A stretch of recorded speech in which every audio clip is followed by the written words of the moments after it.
Non è mia, cosa fai? No, non è qui.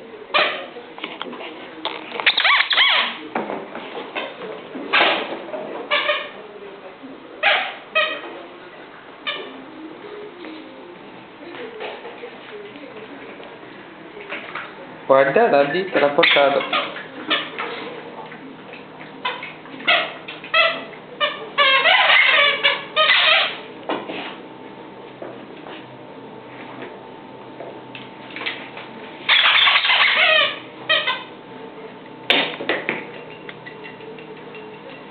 Via.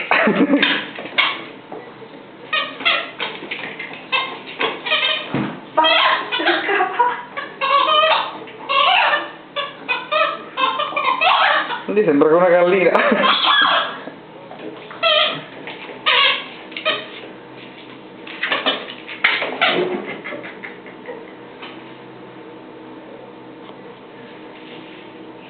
Bene, già vai. E dai, che fai? Quando eri da... Ah, domani? Sì.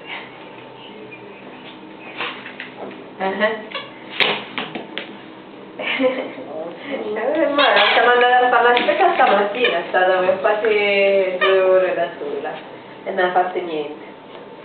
Perché poi io è rimasto il cellulare a registrare ed è stato tutto il tempo a dormire. Invece poi pure oggi pomeriggio siamo scesi un po' perché dovevamo andare a un per l'indietro, l'allocamento che non è chiamato. E allora l'unico guaio che ha fatto è travagliato un po' il tappeto della cucina. Ma però non ha fatto niente. La piscina ha continuato a fare. No, però l'unica cosa che ha sbagliato è che ha fatto la cacca fuori dal giornale. Non fa più la festa.